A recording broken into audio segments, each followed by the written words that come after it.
Muito boa noite a todos. É com muita alegria que a gente começa mais um culto, mais uma reunião, embora distantes, de alguma forma a gente se encontra perto. É com muita alegria que a gente começa mais um culto. A minha pergunta inicial para cada um de vocês é: do que você se arrepende? Existem algumas conversas na Bíblia que eu considero muito marcantes, e eu queria convidar vocês para uma delas. Ela se encontra lá em Marcos, capítulo 14, do versículo 27 ao 31. Marcos 14, 27 ao 31. Jesus está no momento de ceia e ele tem dado algumas recomendações, alguns avisos aos seus discípulos, e diz assim a palavra de Deus: Disse-lhe Jesus: Todos vós, esta noite, vos escandalizareis em mim, porque está escrito: ferirei o pastor, e as ovelhas se dispersarão. Mas, depois que eu houver ressuscitado, irei adiante de vós para a Galiléia. E disse-lhe Pedro: ainda que todos se escandalizem, nunca, porém eu. E disse-lhe Jesus: em verdade te digo, que hoje, nesta noite, antes que o galo cante 2 vezes, 3 vezes me negarás. Mas ele disse com mais veemência ainda que seja necessário morrer contigo, de modo nenhum te negarei. E da mesma maneira diziam todos também. Eu acho muito marcante essa conversa, porque Jesus está dizendo claramente a Pedro: você vai me trair, vocês vão se dispersar. E Pedro diz: não, eu vou continuar. Se você continuar lendo o capítulo, você vai saber, muitos já conhecem a história, que Pedro vai negar, não 1 nem 2, mas 3 vezes, da mesma forma como Jesus tinha falado. E agora eu quero ir para outra conversa muito marcante, que está lá em João, capítulo 21. Jesus já tinha sido martirizado, já tinha sido crucificado, e agora ele está ressurreto. E a história do capítulo 21 vai mostrar como esse Jesus, ele encontra novamente Pedro. Eu não vou fazer a leitura do capítulo todo, mas vocês vão perceber que Jesus se encontra na beira da praia. E em algum momento, João percebe que aquele era Jesus. E fala a Pedro: Pedro, ele é o Senhor. Pedro não conta conversa, corre até aquela beira da praia, entra no mar e ali está perto ainda. Mas eu fico imaginando que cada passada que Pedro dava, cada passo que ele dava, pesava 1 tonelada. Ele tinha negado o Salvador. Ele tinha ido por suas forças. Ele tinha esquecido o que ele tinha ensinado. Ele tinha ignorado as recomendações de Jesus. Ele tinha negado. E cada passo daquele pesava 1 tonelada. E eu fico imaginando a cabeça de Pedro pensando: quando eu chegar lá, Jesus pode fazer o que ele quiser. Ele pode dizer o que ele bem entender, da forma como ele entender. E é muito interessante quando a gente vê que Jesus, ele chama Pedro para conversar. E não fala de forma ríspida, não fala de forma do seu traidor ou algo assim, não. Ele chama Pedro. E aí ele tem outro diálogo com Pedro perguntando: Pedro, tu me ama? E ele pergunta 3 vezes. Na terceira, Pedro nota que não ama, ou melhor dizendo, ele diz a Jesus: eu não te amo como o Senhor me ama. E a gente pensa: agora Jesus vai falar alguma coisa dura. Jesus diz: filho, apacenta as minhas ovelhas. E é muito bonito ver como Cristo nos trata, porque naquele momento, quando Pedro admite a sua fraqueza, Jesus diz: agora você está pronto. É justamente nesses momentos em que a gente admite a nossa fraqueza, admite que não dá, admite que a nossa autoconfiança não é suficiente, Cristo aparece. Quando a gente diz: Senhor, eu não consigo, o Senhor consegue.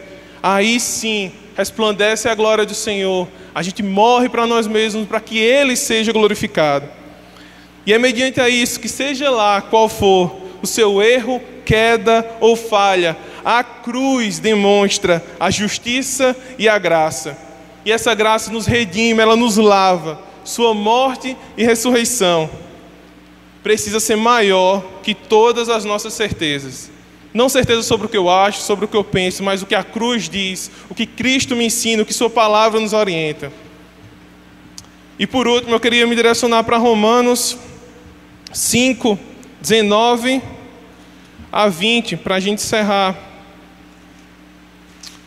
Um capítulo que fala sobre a justificação. E aí você pode pensar, mas Gustavo, eu tenho muitos erros, eu tenho muitas falhas. Romanos 5, 19 a 20 diz o seguinte: porque pela desobediência de um só homem, muitos foram feitos pecadores. Assim, pela obediência de um só, muitos serão feitos justos. Veio, porém, a lei, para que a ofensa abundasse. Mas onde o pecado abundou, superabundou a graça. É a graça, meus irmãos, que Cristo fez na cruz, é o que deve nos motivar. É possível encontrar perdão, é possível cear com o nosso Cristo, com o nosso Senhor, fazer parte de um corpo por causa do que Ele fez na cruz, por causa do cuidado que Ele fez na cruz. É possível ter alegria em meio a tantas coisas, por causa do que Ele fez, por causa da Sua graça. E é mediante a isso que eu convido todos a vocês a louvar e a engrandecer o nome do Senhor, para que juntos a gente possa perceber o quanto é importante e profundo essa justiça e essa graça, mediante a cruz de Cristo.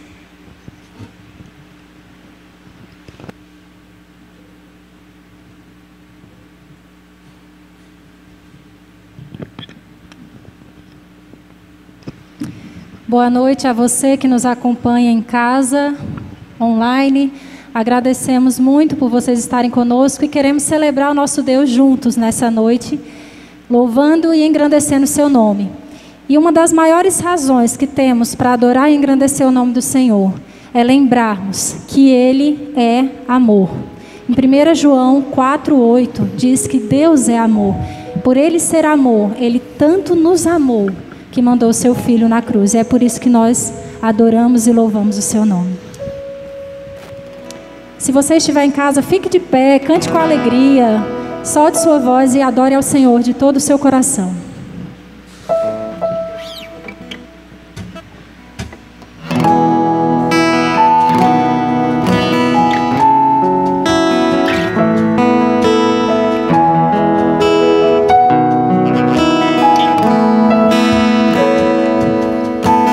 Luz do mundo vieste à terra para que eu pudesse te ver.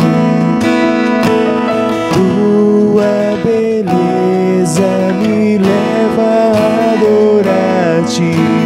Quero contigo viver.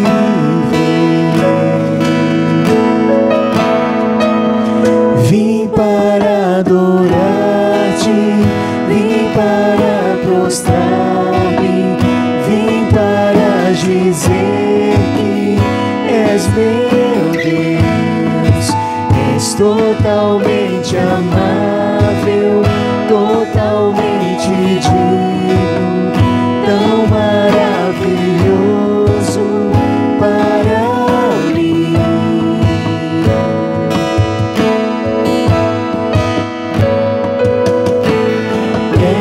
Eterno Rei, exaltado nas alturas, glorioso nos céus.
és meu Deus, és totalmente amável, totalmente digno, tão maravilhoso para mim. Mais uma vez, vim para adorar-te. Vim para adorar-te, vim para prostrar-me, vim para dizer que és meu Deus, és totalmente amável, totalmente digno, tão maravilhoso para mim.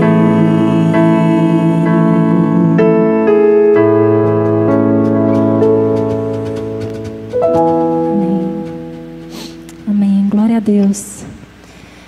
Podemos cantar que Ele é o nosso Salvador e aquele que nós podemos amar e engrandecer, mas também podemos cantar hoje que por causa do que Ele fez na cruz, nós temos esperança numa nova vida com Ele e numa vida que ainda virá, pois Ele trouxe esperança de vida eterna por causa da sua morte, mas principalmente por causa da sua ressurreição.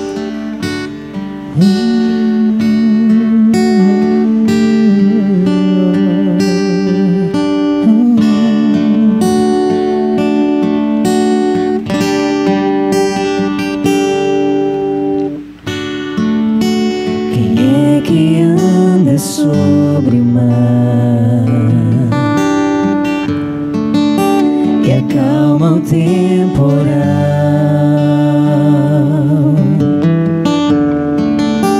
que alimenta a multidão e cura todo o mal.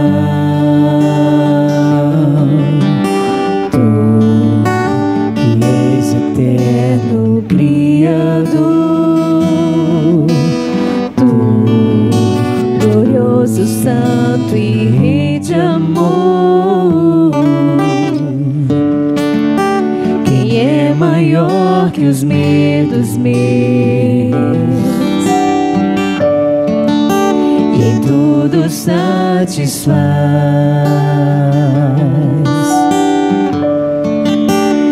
No deserto faz chover, o príncipe da paz. Tu que reinas no meu coração, és o alvo da minha paixão. Na cruz amaste a mim e foste até o fim, Cordeiro que foi morto, Filho de Deus. Mas não ficaste ali, provaste que és Senhor, e ao terceiro dia a vida triunfou.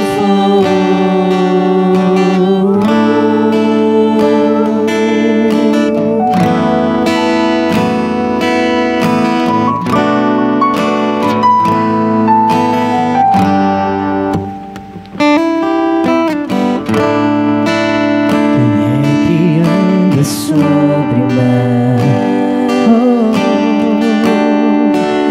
e acalma o temporal,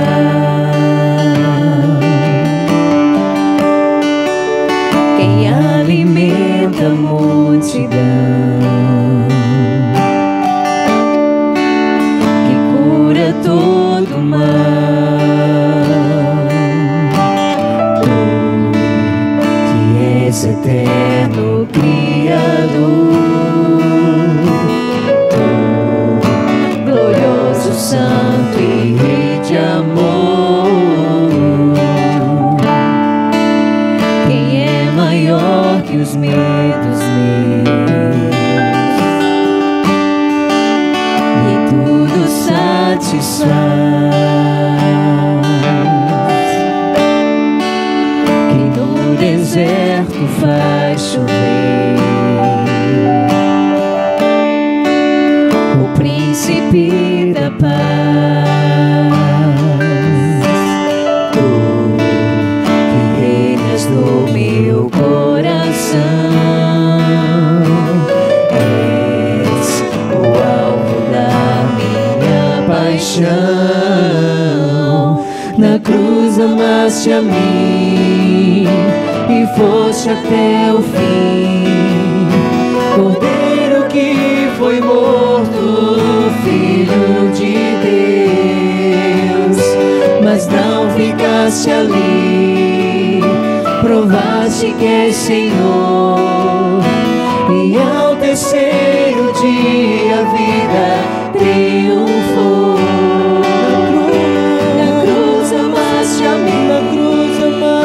E foste até o fim, Cordeiro que foi morto, Filho de Deus.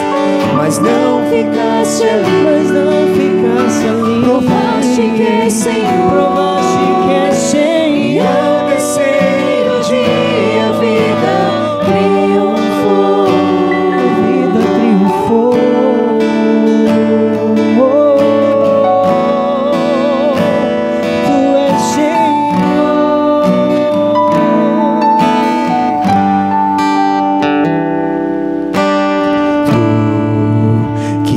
Eterno Criador, tu, glorioso, santo e Rei de amor, tu que reinas no meu coração, és o alvo da minha paixão. Não passe de mim. Não passes de mim, não passes de mim, porque minha alma te deseja. Não passes de mim, não passes de mim, porque minha alma te deseja. Não passes de mim, não passes de mim, porque minha alma te deseja. Não passes de mim, não passes de mim, porque minha alma te deseja.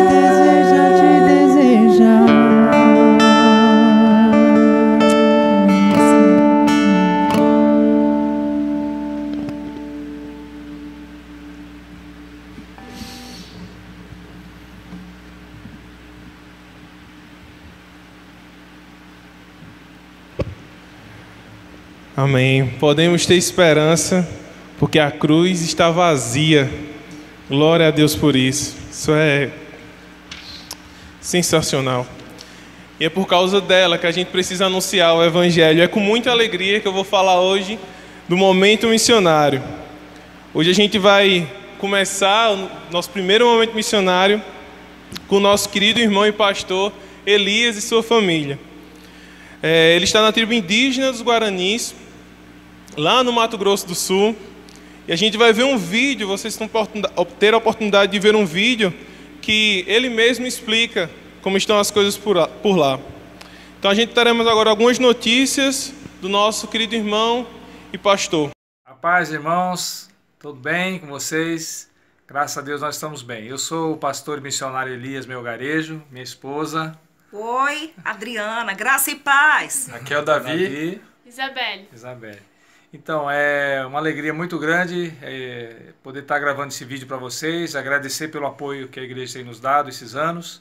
Nós estamos aqui no Mato Grosso do Sul, na cidade de Eldorado, trabalhando com os índios Guaranis, a 20 quilômetros aqui. Isso há 9 anos, viemos para cá e temos desenvolvido aqui o ministério e trabalhando com um povo, mais ou menos 600 pessoas, e tem sido uma bênção estar com esse povo aqui, servindo ao Senhor aqui nesse lugar. Nós queremos, através desse vídeo, agradecer a vocês, cada um de vocês, pelo apoio que vocês têm nos dado e tem sido assim de grande valia para o nosso ministério. Já faz alguns anos, né, que a igreja aí nos apoia, pastor Alexis, irmã Daura e todos os irmãos. Queremos agradecer nessa oportunidade e pedir que continue orando por nós, especialmente por essa situação que nós estamos vivendo atualmente. Já tem alguns dias que a gente não pode ir para a aldeia, a FUNAI liberou um decreto que nós não podemos entrar, pelo menos por enquanto. Então, estejam orando por nós, pelos irmãos que já estão lá. Nós temos uma igreja funcionando, já tinha para domingo agora, teria um batismo aqui na igreja batista, de alguns irmãos de lá, mas agora ficou impedido, né, para a próxima oportunidade. Então continue orando por nós agradecemos por todo o apoio que vocês têm nos dado. Um grande abraço e que Deus guarde cada um de vocês nesse período que nós estamos vivendo, difícil para todo mundo, né? Um grande abraço, irmãos. Saudade! Mas sabia desde o dia certo que você tomou essa decisão lá de Cristo Jesus?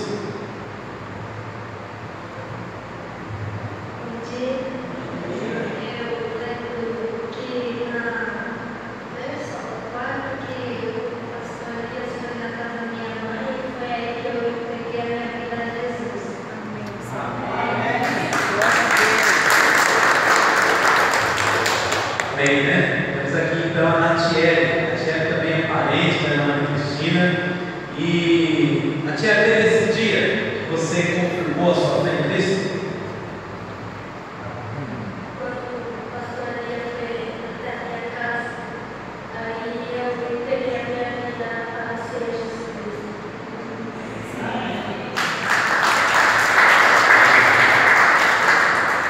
Temos aqui então a Dinara. Ela é filha da irmã William e também do irmão Adilson.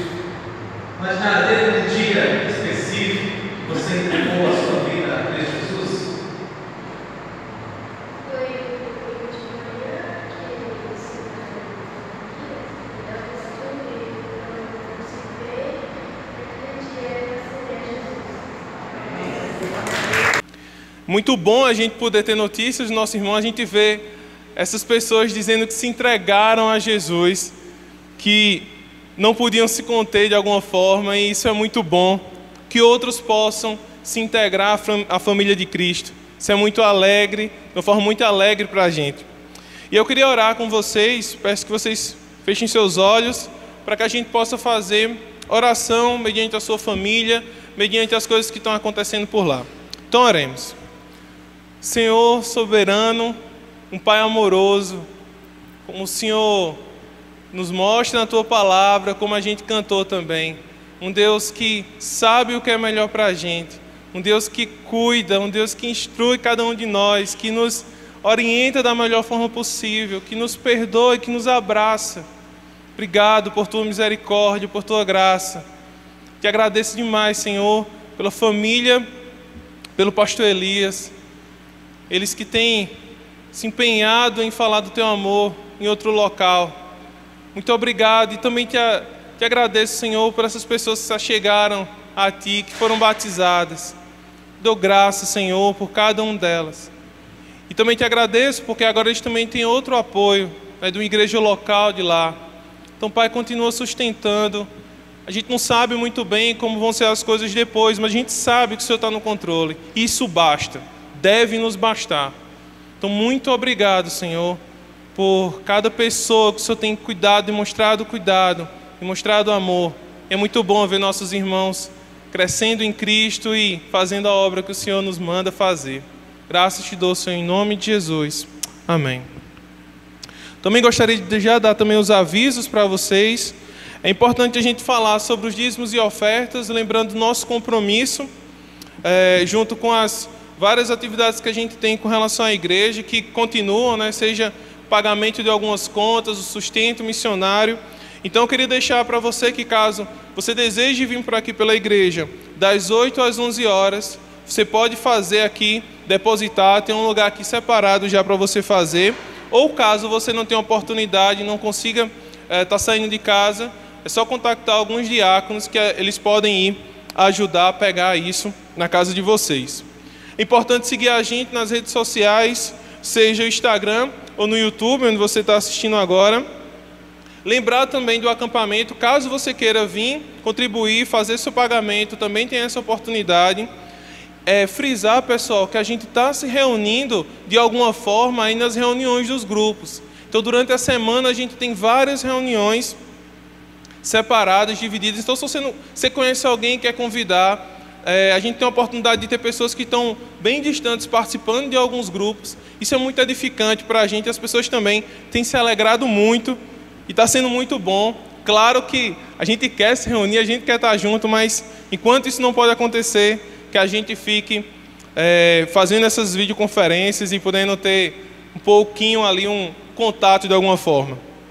E não se esquecer também, principalmente nesse momento em que as coisas vão estar mais complicadas financeiramente, de a gente contribuir com a cesta básica. Então lembrem-se disso, irmãos nossos precisam disso. Então se você tem essa possibilidade, fala com a gente, manda algum recado, comenta de alguma forma que a gente vai buscar. Se você pode trazer também, peço para que você possa trazer essa contribuição, essa ajuda, tá bom? Ok, nós vamos, assim, talvez pela primeira vez, não sei se única, mas celebrar a ceia à distância. Parece bastante estranho, né? Parece não é mesmo. Mas nós vamos tentar fazer isso juntos, dessa vez.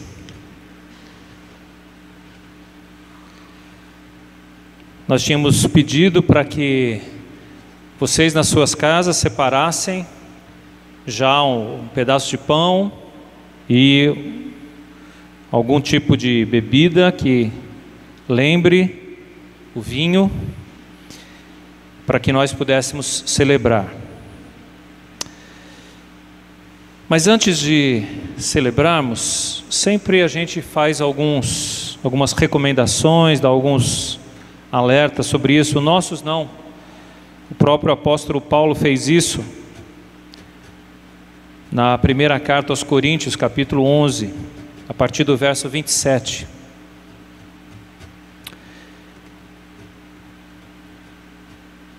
Por isso, aquele que comer o pão ou beber o cálice do Senhor indignamente será réu do corpo e do sangue do Senhor. Examine-se, pois, o homem a si mesmo, e assim coma do pão e beba do cálice. Pois quem come e bebe sem discernir o corpo, come e bebe juízo para si. Eis a razão, porque há entre vós muitos fracos e doentes, e não poucos que dormem. Porque se nos julgássemos a nós mesmos, não seríamos julgados, mas quando julgados, somos disciplinados pelo Senhor, para não sermos condenados com o mundo. Sempre nós recomendamos que aqueles que vão participar da ceia examinem a si mesmos, avaliem como é que está a sua vida, o seu relacionamento com Deus. Essa é a recomendação do apóstolo Paulo. Além disso, a ceia é direcionada àqueles que são discípulos de Jesus, aqueles que já têm um compromisso assumido com Ele. Então nós sempre dizemos e recomendamos que as pessoas que já entregaram a sua vida a Jesus e confessaram isso através do batismo é que devem participar da ceia. É evidente que a consciência é de cada um, mas a ceia não foi aberta às multidões, foi direcionada aos discípulos, aqueles que já tinham o compromisso assumido de seguir a Jesus. Então você que já tem esse compromisso com o Senhor, é convidado a participar conosco. No mesmo capítulo, o apóstolo Paulo, orientando os cristãos de Corinto, ele diz: porque eu recebi do Senhor o que também vos entreguei, que o Senhor Jesus, na noite em que foi traído, tomou o pão E tendo dado graças, o partiu e disse: isto é o meu corpo que é dado por vós, fazei isto em memória de mim. Muito obrigado, Senhor, porque Jesus nos ofereceu a sua vida. O seu corpo foi torturado por nós, foi entregue por nós. O seu corpo foi castigado no nosso lugar. E hoje, quando a gente para olhar que a culpa era nossa, o pecado era nosso, a gente vê o tamanho do amor do Senhor. Então, que esse amor indescritível do Senhor, manifesto na cruz, possa constranger-nos agora a entregarmos também os nossos corpos como sacrifício vivo ao Senhor. Essa é a nossa oração, Senhor, e a nossa gratidão. Aceita esse momento como uma oferta de amor e de gratidão pelo que o Senhor tem feito, pelo grande amor do Senhor em entregar-se no nosso lugar. Nós te agradecemos em nome do Senhor Jesus. Vamos comer o pão então.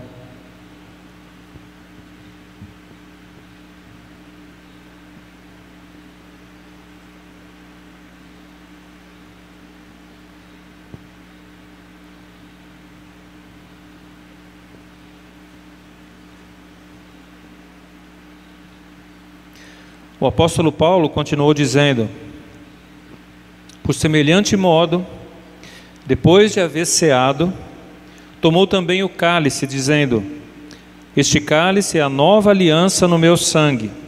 Fazei isto todas as vezes que o beberdes, em memória de mim. Porque todas as vezes que comerdes este pão e beberdes o cálice, anunciais a morte do Senhor até que ele venha. Então ele tomou o cálice e novamente agradeceu o Senhor. Tome com gratidão no seu coração o sangue de Jesus simbolizado nesse cálice.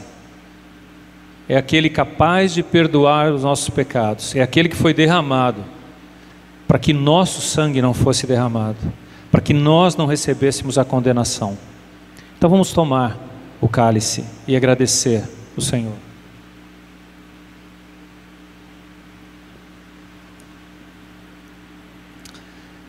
Muito obrigado, meu Senhor,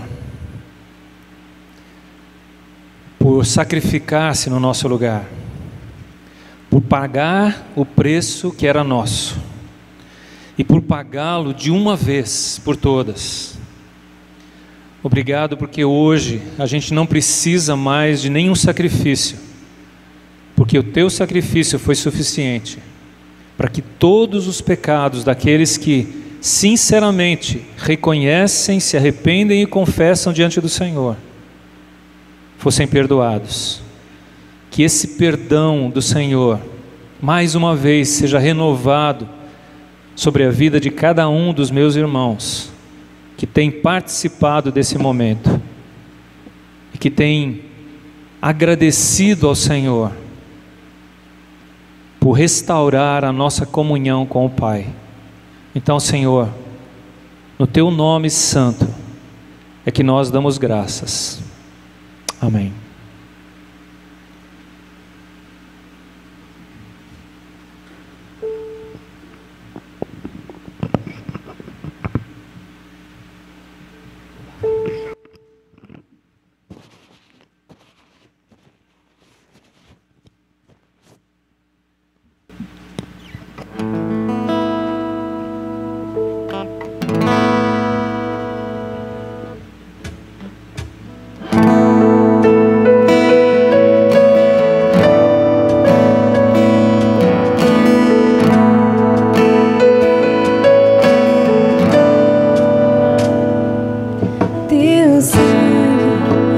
Leva-me além a todas as alturas, paz, onde ouço a tua voz. Fala de tua justiça pela minha vida. Jesus, esse é o teu sangue.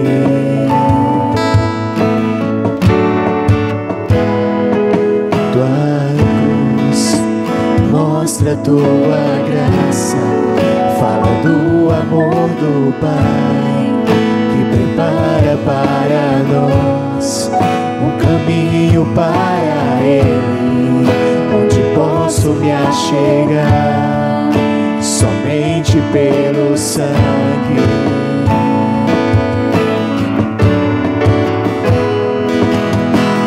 Que nos lava dos pecados,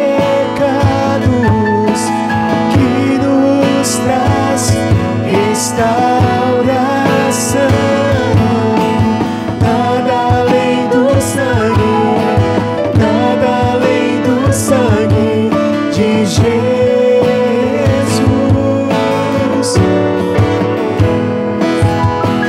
Que nos faz brancos como a neve, aceitos como amigos de Deus.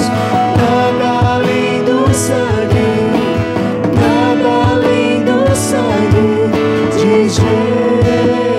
Sou livre.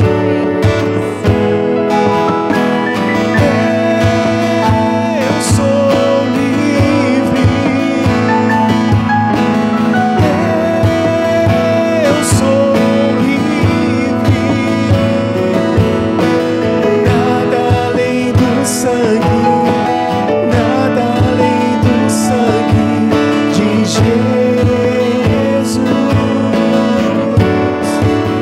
além do sangue de Jesus.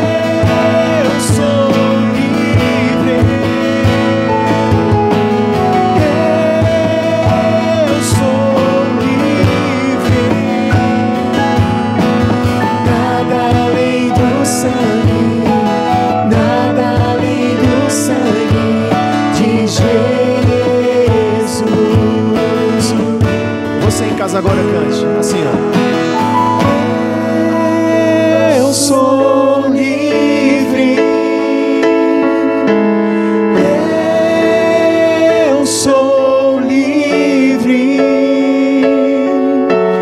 Nada além do sangue, nada além do sangue de Como uma pessoa que foi liberta pelo Senhor Jesus, pelo seu sangue, você vai cantar novamente, que é livre, assim, ó. Eu sou livre. Eu sou livre. Nada além do sangue, nada além do sangue de Jesus.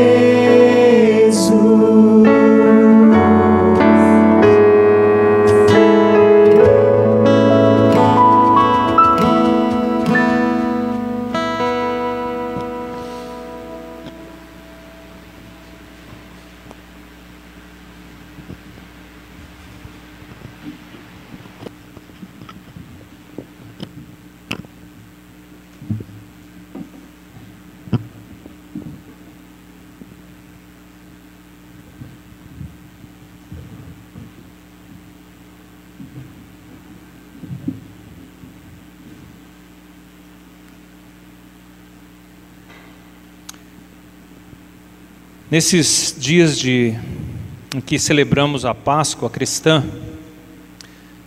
estou falando Páscoa cristã, não estou falando de Páscoa de ovos e coelhinhos criados para distrair crianças e explorado pelo comércio.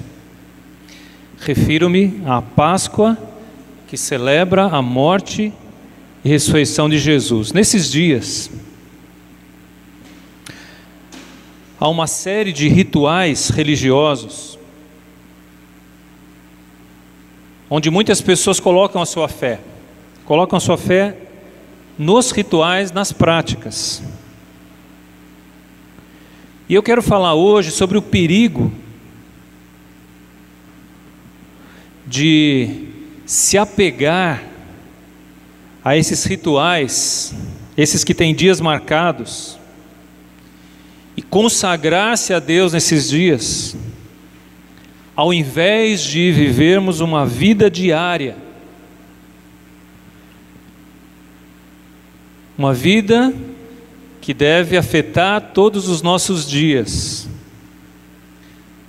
Para que isso aconteça, para que essa mudança de rituais para um estilo de vida aconteça, nós precisamos conhecer o poder da ressurreição e a comunhão dos sofrimentos de Jesus todos os dias, ou a cada dia. Aquilo que celebramos na ceia precisa ser uma verdade constante na nossa vida. Filipenses capítulo 3, versículos 10 e 11, falam dessa verdade. E eu quero ler com vocês esses dois versículos, Filipenses 3, versículos 10 e 11.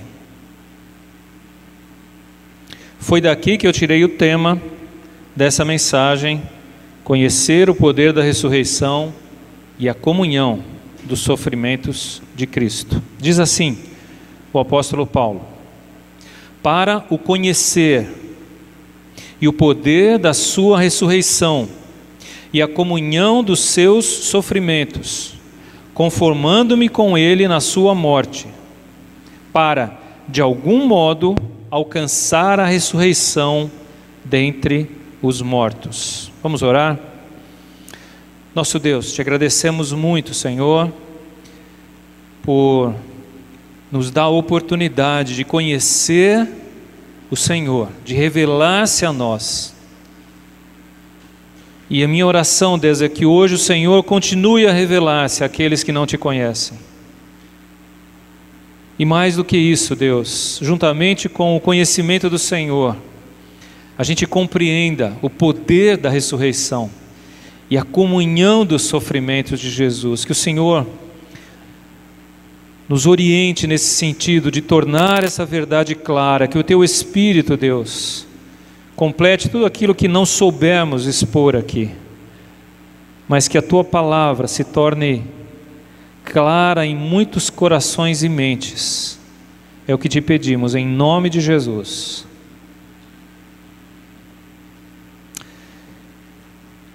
Esses dois versículos chamaram muito a minha atenção durante essa semana, e eu lutei por compreender suas verdades. Mas para compreender as verdades desses dois versículos, é necessário que a gente entenda bem o contexto em que eles estão inseridos. Portanto, a partir do verso 2 desse capítulo, do capítulo 3, essas verdades começam a tomar forma, e eu preciso que você acompanhe comigo o contexto para chegarmos a esses versículos e você poder entender. Então, versículos 2 e 3, vamos ler. Leia comigo aí, acompanhe na sua Bíblia.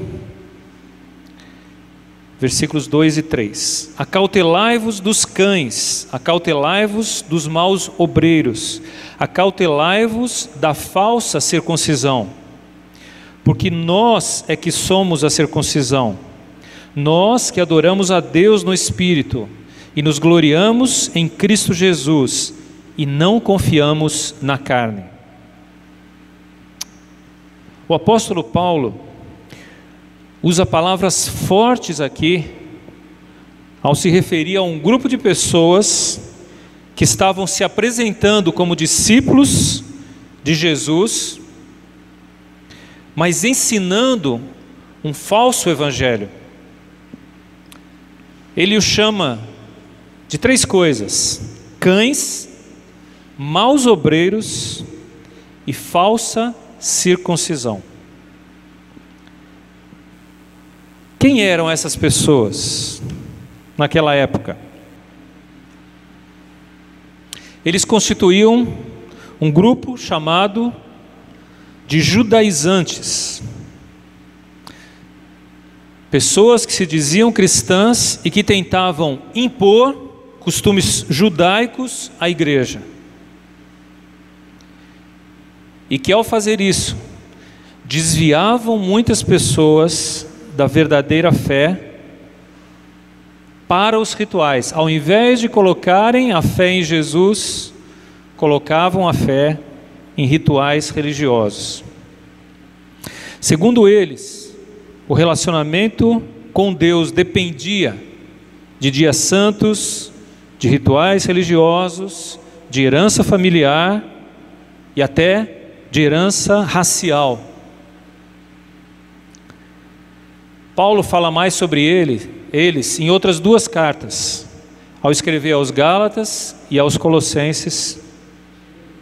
Portanto, esse era um problema sério na igreja primitiva, pois afetava a igreja em diferentes lugares. Por isso ele usa termos tão fortes ao denunciar esse erro. Eu quero chamar a sua atenção, porque muitos desses erros estão sendo repetidos hoje em muitas igrejas que se dizem evangélicas. Ao denunciar essas pessoas, como eu havia dito, o apóstolo dá 3 nomes a elas. Ele os chama de cães.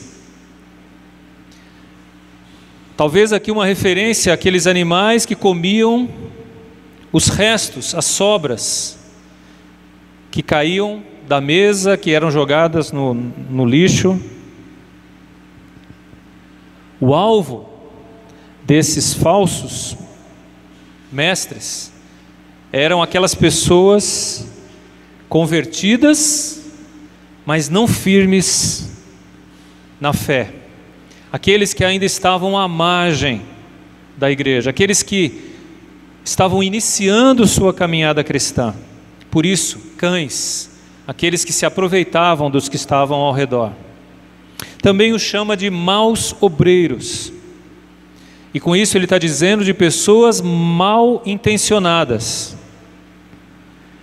tentando destruir aquilo que o apóstolo havia começado. Em vários lugares, várias cidades, várias igrejas, esses maus obreiros tentavam distorcer o evangelho.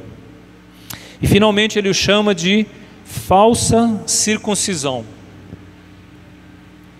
A circuncisão era um ritual judaico para marcar todo homem judeu no início ou logo que nascia. O que muitos conhecem hoje como uma cirurgia de fimose. Só que a palavra que Paulo usa aqui dá a ideia de mutilação, não tanto a ideia de circuncisão, mas a palavra grega dá a ideia de mutilação, de amputação. Isto é, algo simplesmente exterior, carnal, que não tinha nenhum valor diante de Deus. Cães, maus obreiros, falsa circuncisão. O que Paulo está alertando era algo muito sério. No versículo 3 ele explica melhor a razão da sua indignação. Ao falar sobre a verdadeira circuncisão, ele diz: nós é que somos a circuncisão, nós que... E agora ele vai dizer o que é uma verdadeira circuncisão. A verdadeira circuncisão é aquela que dá a Deus, através do Espírito, e a Cristo Jesus toda a glória, toda a honra, e não às pessoas, e não aos rituais, e não às práticas religiosas. É interessante que ele fala da Trindade nesse trecho do versículo. Adoramos a Deus no Espírito e nos gloriamos em Cristo Jesus. E ele continua: e não confiamos na carne. Isto é, não confiamos no homem. A mensagem dos judaizantes, como muitas mensagens hoje, colocam o ser humano no centro do Evangelho. E o apóstolo Paulo está dizendo, essa é a falsa. A verdadeira coloca Deus no centro. O Senhor é quem fica no centro. O centro da mensagem é ocupado pelo Deus que enviou o seu Filho para reconciliar consigo o mundo, através do convencimento do Espírito. Se até aqui você não entendeu muito bem aquilo que eu estou falando, não precisa ficar preocupado, porque Paulo passa a dar o seu próprio testemunho, o seu próprio exemplo, para ilustrar o que ele está dizendo aqui. Primeiro, versículos 4 a 6, ele fala do seu testemunho pessoal do passado. 4 a 6. Continua lendo comigo aí. Bem que eu poderia confiar também na carne. Se qualquer outro pensa que pode confiar na carne, eu ainda mais. Circuncidado ao 8º dia, da linhagem de Israel, da tribo de Benjamim, hebreu de hebreus, quanto à lei, fariseu, quanto ao zelo, perseguidor da igreja, quanto à justiça que há na lei, irrepreensível. Se a questão era confiar em si mesmo, ou nas suas práticas religiosas, sua herança cultural, Paulo diz que ele, mais do que qualquer outro daqueles judaizantes ali, poderia ter feito isso. Se é para confiar em mim mesmo, eu tenho grandes motivos, Paulo diz. Ele passa a listar 7 razões que ele tinha no seu passado, na sua história, para confiar em si mesmo ou nas suas práticas religiosas. Ele diz aí nesses versículos, vou alistá-los aqui. Número 1, foi circuncidado ao 8º dia, conforme a lei de Moisés mandava. Segundo, ele é da linhagem de Israel, ele podia provar isso pela sua genealogia. Ele podia traçar uma árvore genealógica que o ligava a Israel, a Jacó. Ele era da tribo de Benjamim. Ele pertencia a uma das 12 tribos, dos 12 filhos de Israel, de Jacó. Ele diz que ele era hebreu de hebreus, isto é, ele não era um prosélito, ele não vinha de uma outra nação e se foi agregado aos judeus. Ele era um judeu de raiz, de sangue. No 5º, ele diz, quanto à lei, eu era fariseu. Fariseu era o grupo religioso mais rígido que existia na época de Paulo. Portanto, as práticas religiosas de Paulo eram mais rígidas do que qualquer outro grupo que existia em Israel naquela época. No 6º ele fala, quanto ao zelo, eu era perseguidor da igreja. Para vocês terem uma ideia, Paulo diz, eu cheguei a perseguir a igreja, encarcerar pessoas, consentir na morte de pessoas. E finalmente, quanto à justiça que há na lei, ele diz ser, ou era, irrepreensível, isto é, ele procurava observar toda a lei, não só a lei do Velho Testamento, mas as leis que os religiosos foram acrescentando à lei de Moisés. Ele era irrepreensível. O que Paulo quer dizer com todos esses exemplos é, se esse pessoal aí, os judaizantes, acham-se superiores aos outros, por suas características pessoais, raciais, por seus rituais, eu poderia me gloriar de ser melhor do que qualquer um deles. eu poderia me orgulhar acima deles, mais do que todos eles. Mas, e aí no texto bíblico vem um mas.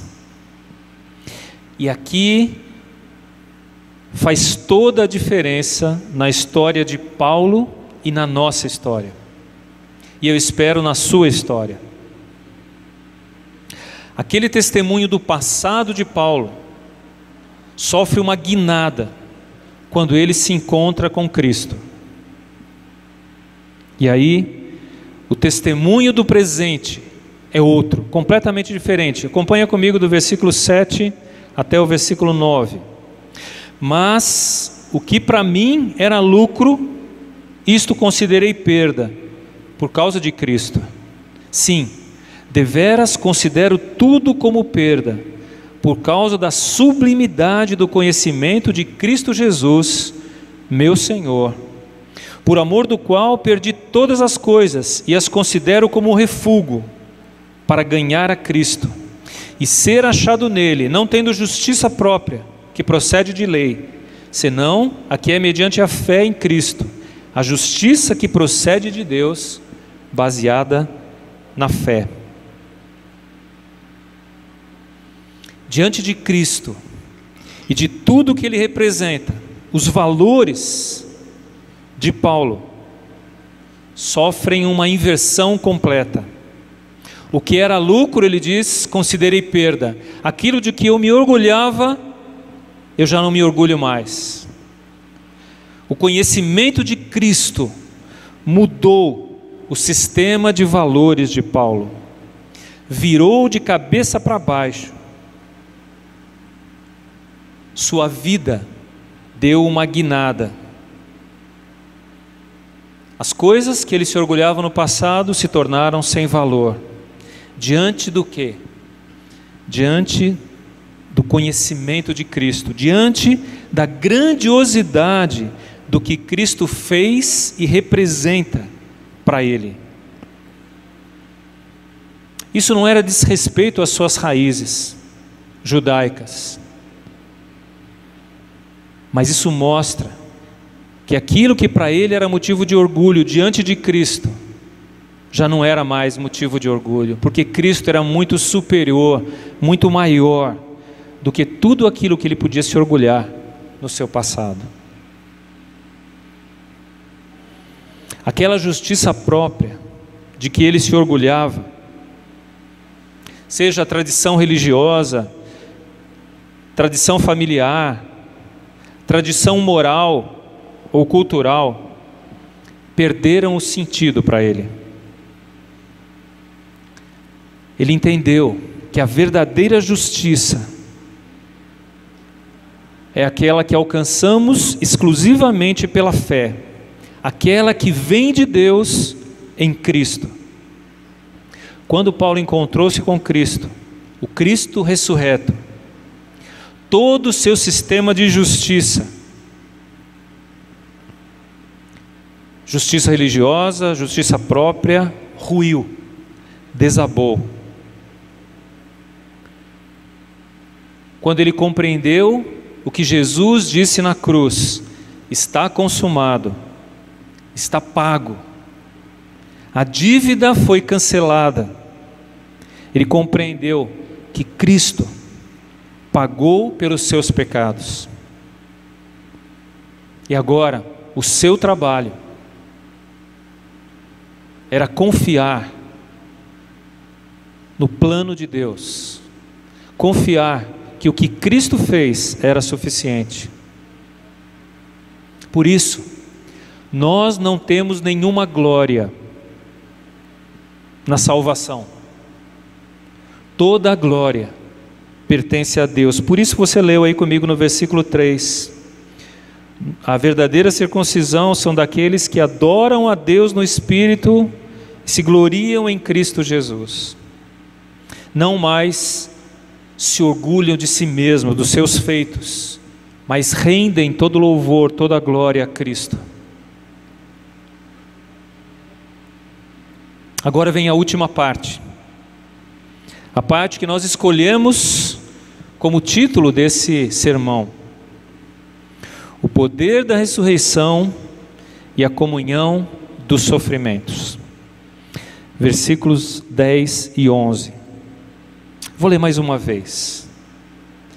Para o conhecer Cristo e o poder da sua ressurreição e a comunhão dos seus sofrimentos, conformando-me com ele na sua morte, para, de algum modo, alcançar a ressurreição dentre os mortos. Lembra, para conhecer a Cristo e o poder da sua ressurreição e a comunhão dos seus sofrimentos, eu preciso abrir mão da minha justiça própria e depender completamente da morte e ressurreição de Jesus. Ele pagou o preço e eu preciso confiar nele e não tentar alcançá-la pelos meus esforços. Ele diz aí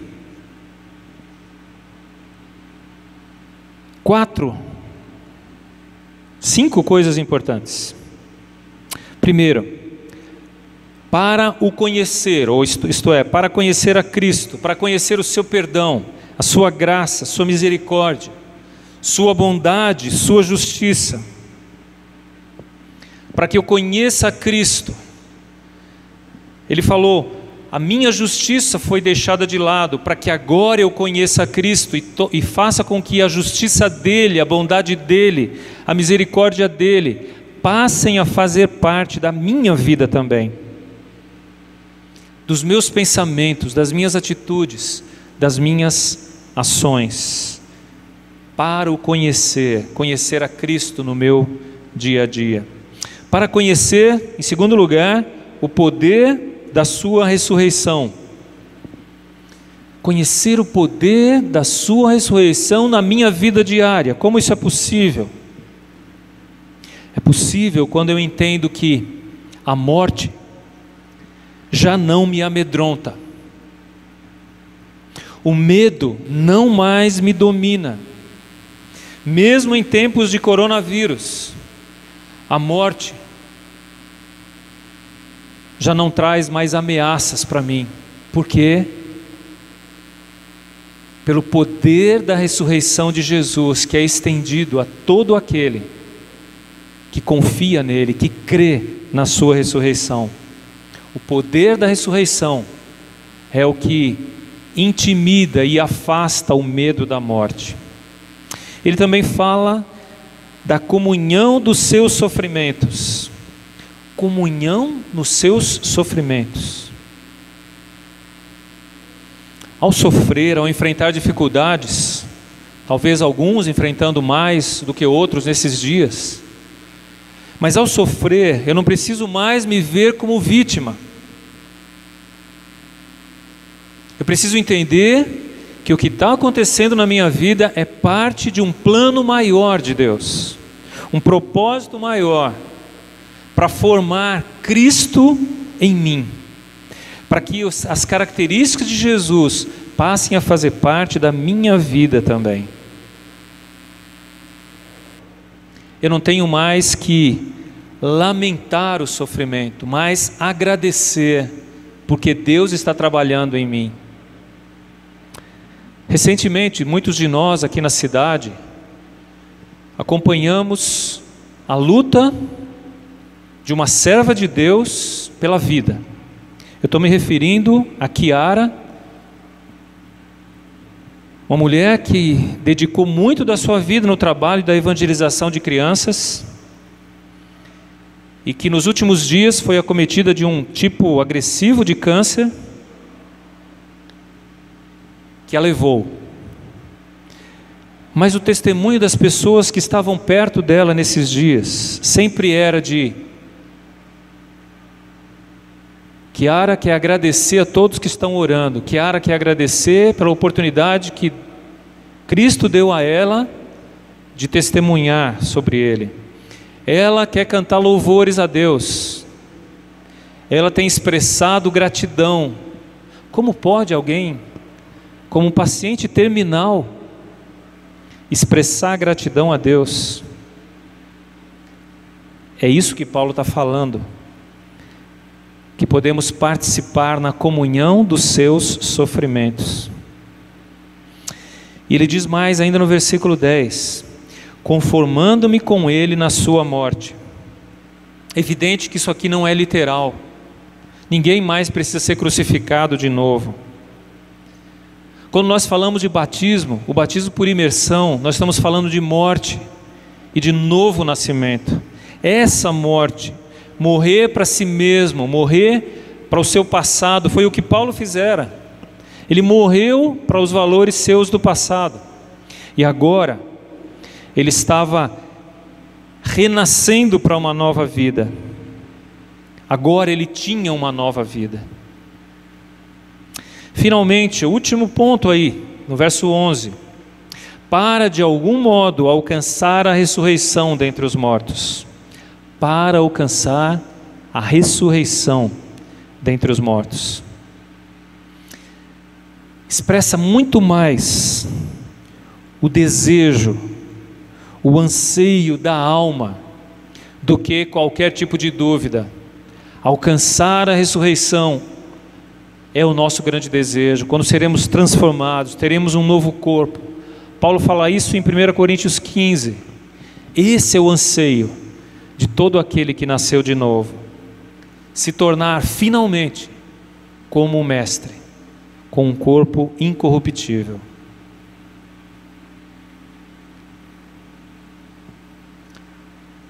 Como está sendo a sua Páscoa? Ela termina hoje? Espero que não. Não, ela não pode terminar hoje. A sua Páscoa tem que começar hoje. Se você entendeu que tudo que possa fazer para ser aceito por Deus perde o valor diante do que Cristo fez, então você está pronto para andar pela fé, confiando nele, e não em você mesmo ou em rituais religiosos. Como Paulo fez e deu o exemplo. Pare de confiar em si mesmo e entregue-se àquele que pagou o preço pelo seu pecado, para que você fosse perdoado. Entregue a sua vida, não ao Cristo morto, entregue a sua vida ao Cristo ressuscitado, aquele que vive e reina para sempre. E desfrute do poder da sua ressurreição e da comunhão dos seus sofrimentos, sem medo. Eu quero convidá-lo a fazer uma oração agora. Se você ainda não entregou a sua vida a Jesus, faça isso. Essa oração é sua, você e Deus. O que eu posso fazer é interceder por você, mas essa oração tem que ser do seu coração. Vamos orar.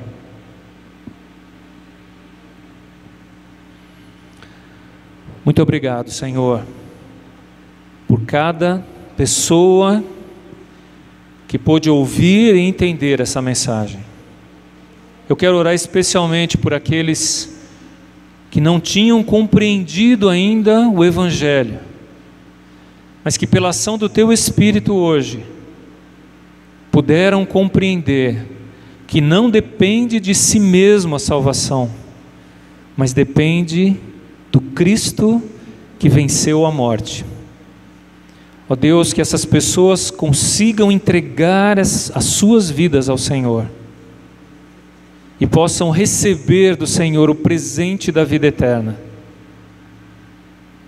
Que elas possam participar do poder da ressurreição e da comunhão dos sofrimentos do Senhor, sem temer o mal, sem temer a morte.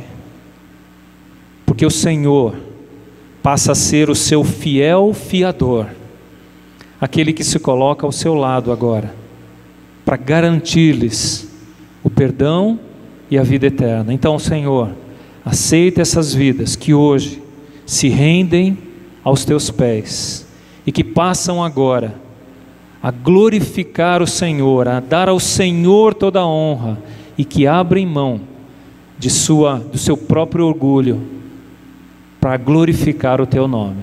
Aceita cada um desses como oferta agradável ao Senhor, como louvor ao teu nome. Nós oramos através de Jesus. Amém.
O véu rasgou, o caminho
queremos te engrandecer por tudo que o Senhor fez.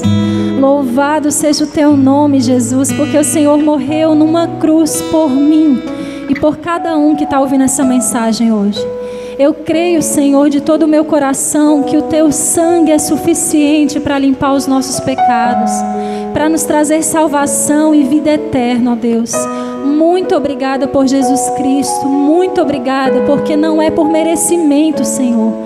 Seremos eternamente gratos a Ti, Deus, porque é por Tua graça que estamos aqui.